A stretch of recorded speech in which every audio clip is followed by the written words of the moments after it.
Hello students, आज हम अध्ययन करेंगे संकरण के बारे में। यानी आज के वीडियो में हम संकरण से संबंधित प्रश्नों के आंसर देंगे। संकरण का परिभाषा क्या है, संकरण होता क्या है, संकरण से लाभ क्या है, इन सब के बारे में हम आपको बताएंगे। तो देखिए, सबसे पहले संकरण की परिभाषा क्या होती है। संकरण की परिभाषा: दो भिन्न आनुवंशिक गुण वाले जनकों के मध्य निषेचन करवाना। दो भिन्न आनुवंशिक गुण वाले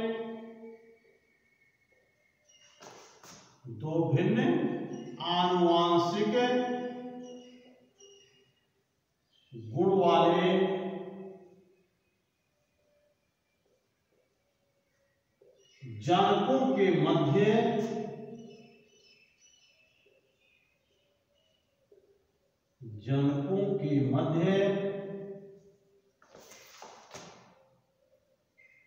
निषेचन करवाना।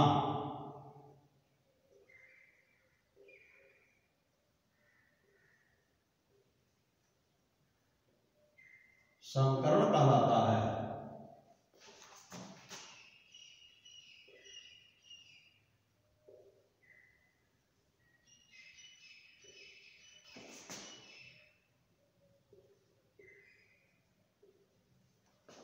दो भिन्न आनुवंशिक गुण वाले जनकों के मध्य निषेचन करवाना संकरण कहलाता है। इसका मतलब क्या है? दो भिन्न आनुवंशिक गुण वाले जनक, क्या मतलब क्या है?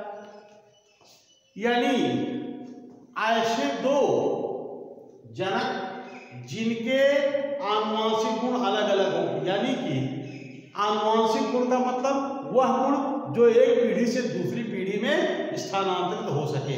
यानी एक पीढ़ी से दूसरी पीढ़ी में स्थानांतरित हो सकने वाले गुणों को, लक्षणों को आनुवंशिक लक्षण या आनुवंशिक गुण कहते हैं। उदाहरण के लिए, जैसे मान लीजिए हम पौधों को लेते हैं, तो जैसे आप सपोज करो कि चावल की एक प्रजाति है बासमती।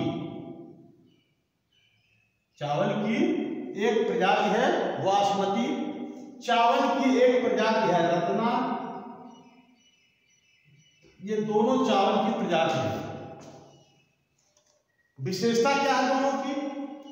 बासमती प्रजाति जो है,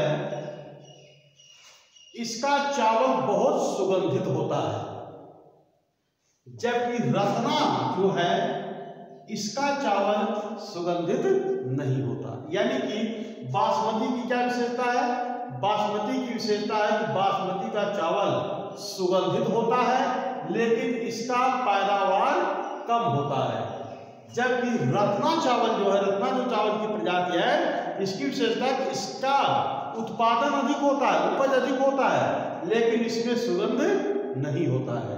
तो ऐसे में अगर बासमती चावल और रत्ना चावल के मध्य निषेचन करवा लिया जाए, तो यह प्रक्रिया जो है वो संकरण है, यानी हाइब्रिडाइजेशन कहलाता है।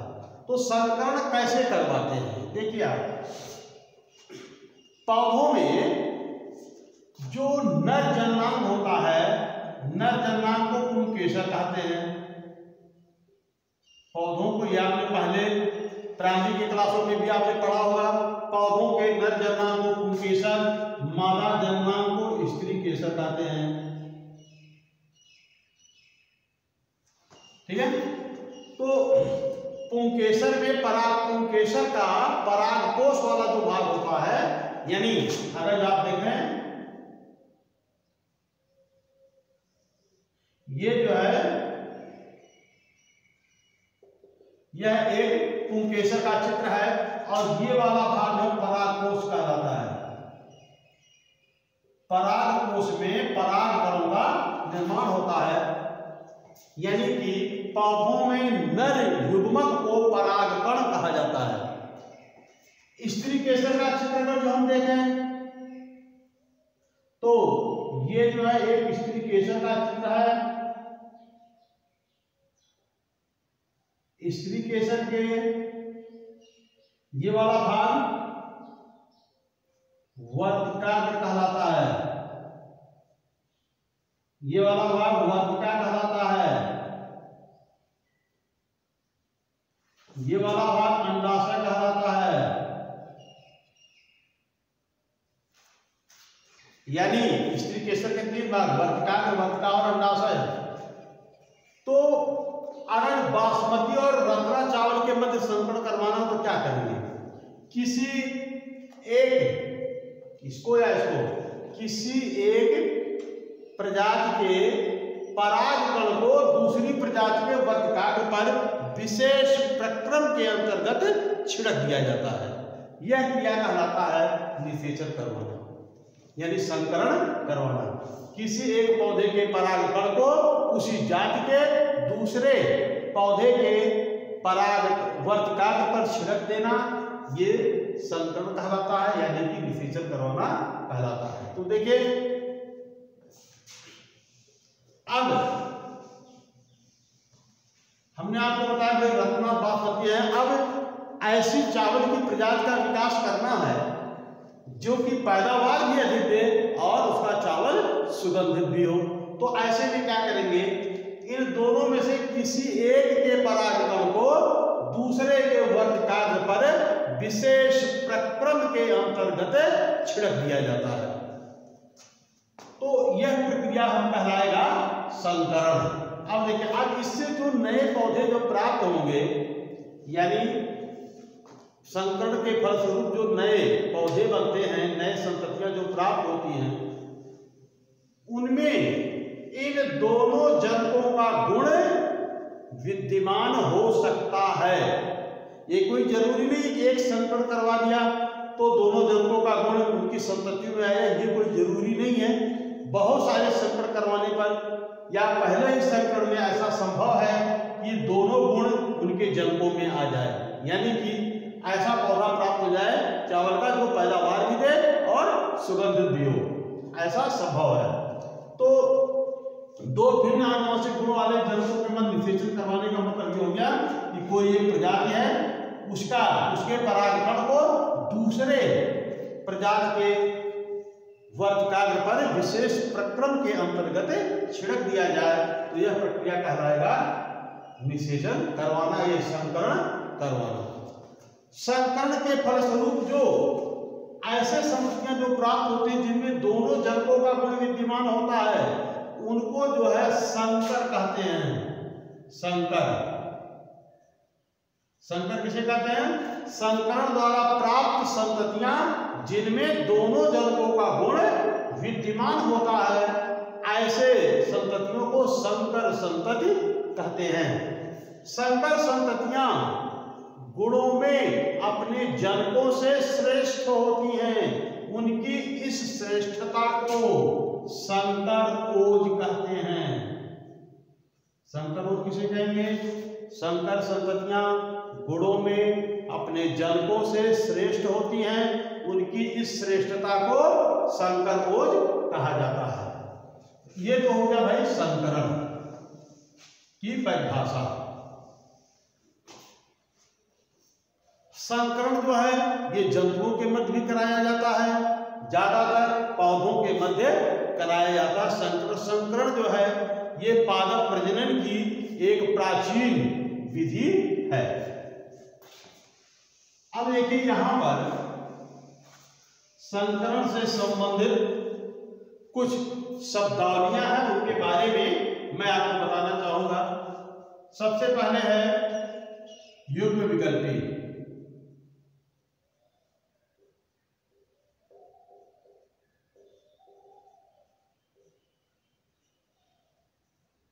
युग्म विकल्पी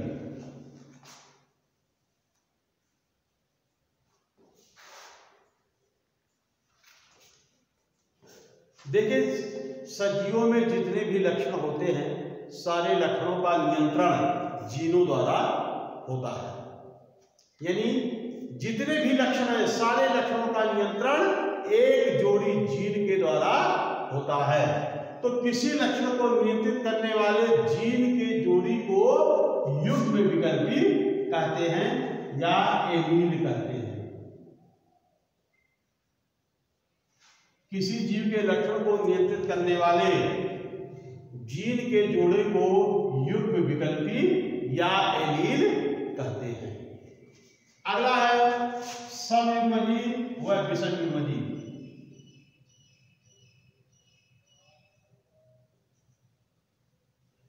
समयुग्मजीव तथा विषमयुग्मजीव।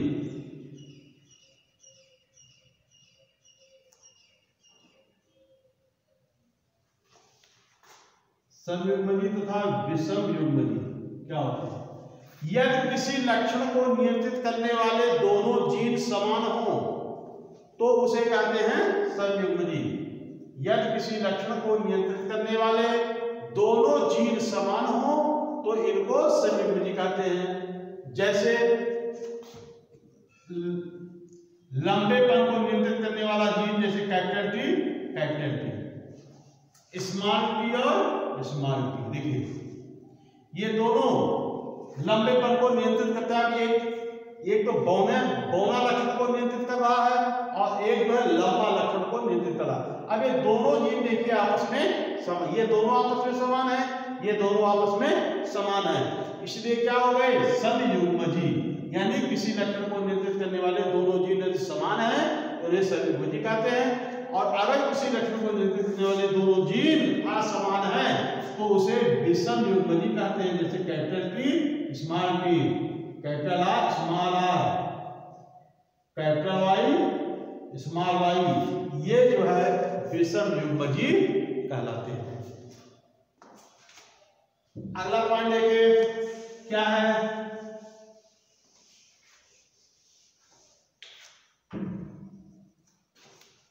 प्रभावी और अप्रभावी लक्षण। प्रभावी और अप्रभावी लक्षण।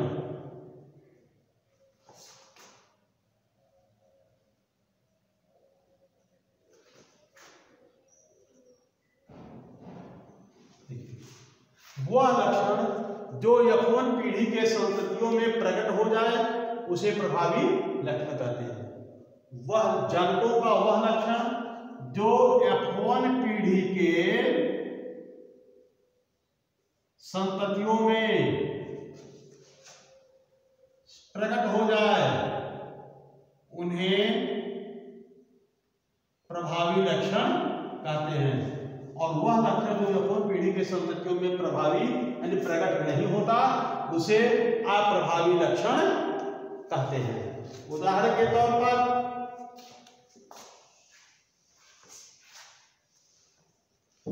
जैसे मेंडल ने एक संकर संकरण प्रयोग में अपने मटर के लंबे पौधे का संकरण समयुग्मजीव लंबे पौधे का संकरण समयुग्मजीव बौने पौधे से कराया था। ये समयुग्मजीव लंबा है, ये समयुग्मजीव बौना है। समयुग्मजीव लंबे पौधे का संकरण समयुग्मजीव बौने पौधे से कराया। तो अब देखें कैपिटल टी योग गया स्मॉल टी और स्मॉल टी।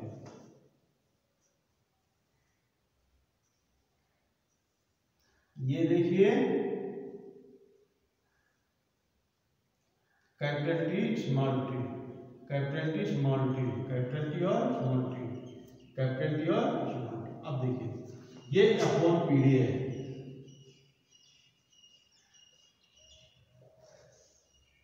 मेंडल ने शुद्ध लंबे यानी समयुग्मजीव लंबे पौधे का संकरण समयुग्मजीव बौने पौधे से कराया तो यौवन पीढ़ी में सभी विषमयुग्मजीव लंबे पौधे प्राप्त हुए। ये सभी क्या है? विषमयुग्मजीव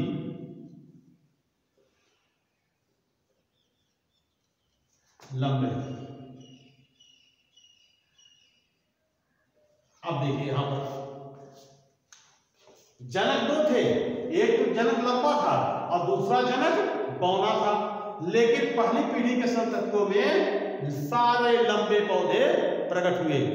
यानी कि पहली पीढ़ी में पौधे का लंबापन लक्षण प्रभावी हुआ और बौनापन लक्षण अप्रभावी हो गया, क्योंकि पहली पीढ़ी में सारे लंबे पौधे प्राप्त हुए थे, बौने पौधे एक भी नहीं प्राप्त हुए।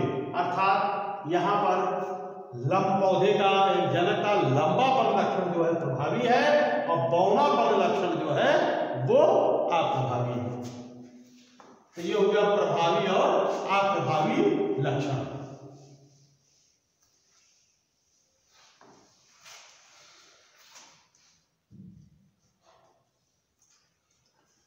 अगला है जीन प्ररूप।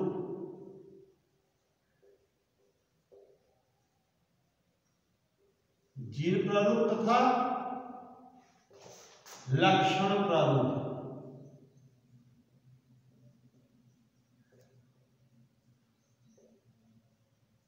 जीन प्रारूप तथा लक्षण प्रारूप, ये क्या होता है? यानी किसी जीव की जीनी संरचना को जीन प्रारूप कहते हैं। किसी जीव की जीनी संरचना को जीन प्रारूप कहते हैं, यानी यह बाहर से दिखाई नहीं देता है। यानी किसी जीव का वह लक्षण जो बाहर से दिखाई नहीं देता है उसकी जीनी संरचना को जीन प्रारूप कहते हैं। और लक्षण प्रारूप किसे कहेंगे?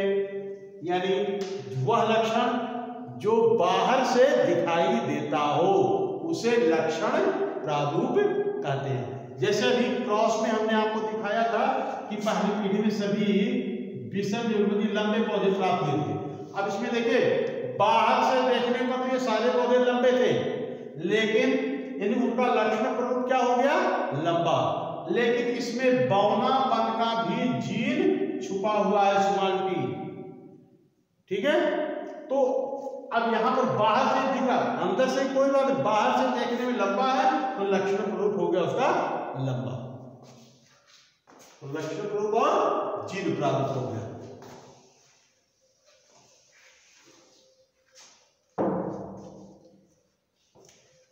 अब देखिए अगला पॉइंट है जीन कोष।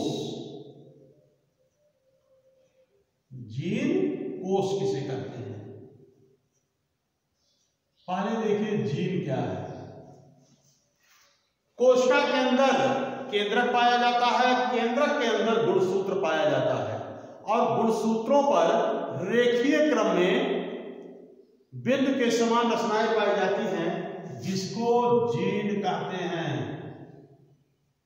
कुल मिलाकर के जीन जो है वो डीएनए के खंड होते हैं। क्या? जीन डीएनए के खंड होते हैं। अब जीन कोष देखिए, जैसे हमने आपको कहा कोई भी लक्षण सभी लक्षणों का नियंत्रण जीन के द्वारा होता है, तो यही जीन है जो किसी जीव के लक्षणों का निर्धारण करते हैं। अब ये लक्षण जो है, कुछ लक्षण तो ये ऐसे होते हैं जो कि आनुवांशिक होते हैं, जो एक पीढ़ी से दूसरी पीढ़ी में स्थानांतरित हो जाते हैं, और कुछ लक्षण ऐसे होते हैं जो एक पीढ़ी से दूसरी पीढ़ी में स्थानांतरित नहीं होते हैं। जैसे अब कौन से ऐसे लक्षण हैं जो एक पीढ़ी से दूसरी पीढ़ी में स्थानांतरित होते हैं? देखिए, वह लक्षण जिनका प्रभाव जनन कोशिकाओं पर होता है, वह लक्षण जिसका प्रभाव जनन कोशिकाओं पर होता है, ऐसे लक्षण वंशागत होते हैं, एक पीढ़ी से दूसरी पीढ़ी में स्थानांतरित हो जाते हैं। जनन कोशिका क्या है? जिससे हमारे शरीर में दो विशेष प्रकार की कोशिका, दो प्रकार की कोशिकाएं पाई जाती हैं। एक को कहते हैं जनन कोशिका, दूसरे को कहते हैं कायिक कोशिका। कायिक कोशिका तो देखिए, पुरुषों के अंडाशय पुरुषों के वृषण और स्त्रियों के अंडाशय में पाई जाने वाली जो कोशिकाएं होती हैं वो जनन कोशिका कहलाती है। पुरुषों के वृषण यानी टेस्टिस और स्त्रियों के ओवरी में पाई जाने वाली सेल्स जो है वो जनन कोशिका या जर्म सेल कहलाती है, जबकि शरीर की बाकी कोशिकाएं जो होती हैं वो कायिक कोशिका कहलाती है।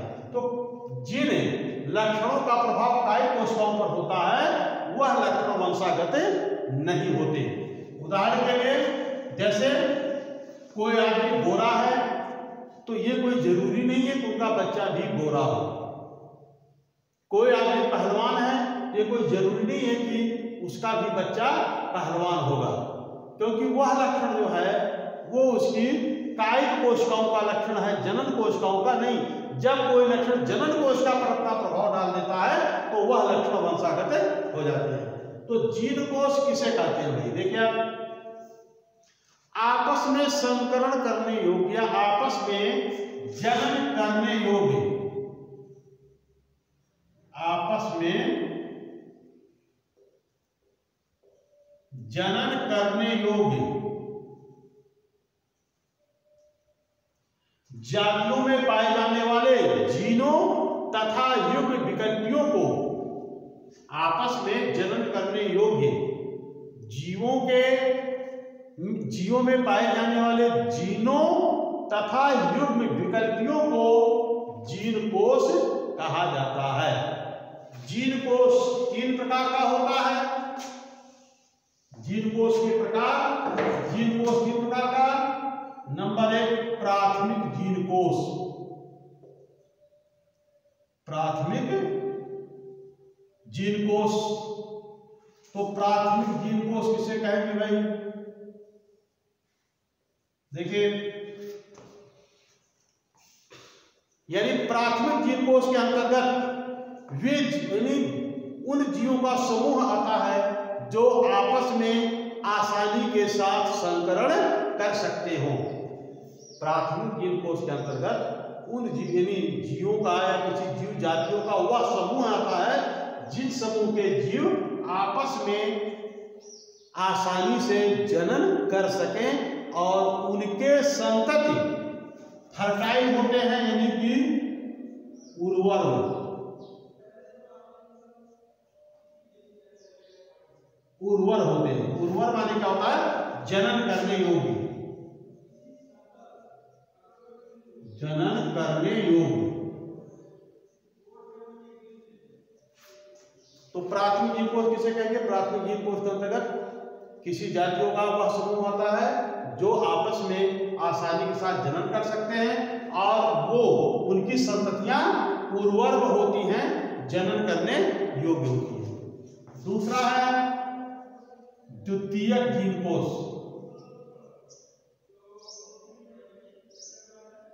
द्वितीयक जीन कोश,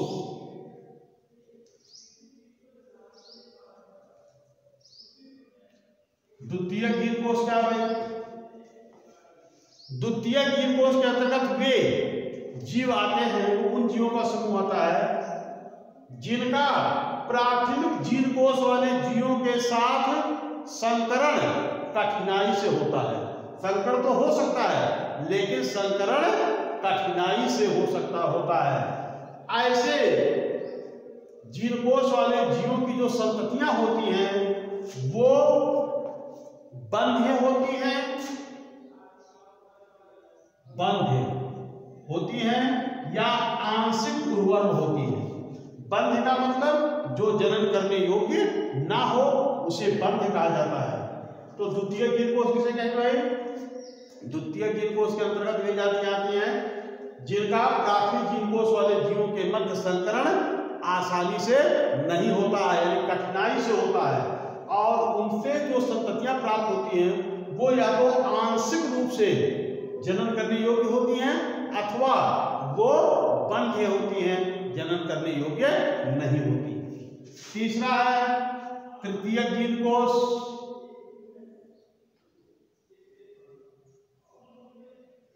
तृतीयक जीन कोश, तो देखिए तृतीयक जीन कोश किसे कहेंगे भाई? तृतीयक जीन कोश यानी जातियों का वह समूह जिनका प्राथमिक जीन कोश के साथ संकरण नहीं हो सकता है, यानी तृतीयक जीन कोष किसे कहेंगे? तृतीयक जीन कोष के अंतर्गत वे जीवों का समूह आता है जिनका प्राथमिक जीन कोष के संततियों, प्राथमिक जीन कोष के जीवों के मध्य संकरण बिल्कुल नहीं होता है और इनके संततियां पूर्ण रूप से बंध्य होती हैं। इसे कहते हैं तृतीयक जीन कोष। तो जीन कोष किसे कहेंगे? आपस में जनन करने योग्य जीवों में पाए जाने वाले जीनों तथा उनके विकल्पियों को जीन कोष कहते हैं। जीन कोष 3 प्रकार का होता है, प्राथमिक जीन कोष, द्वितीयक जीन कोष और तृतीयक जीन कोष। तो आज हमने आपको संकरण के बारे में बताया। इससे आगे का वीडियो हम अगले वीडियो, इससे आगे का जो आपका पाठ्यक्रम है उसको हम आगे के वीडियो में आपको बताएंगे। तब तक के लिए धन्यवाद।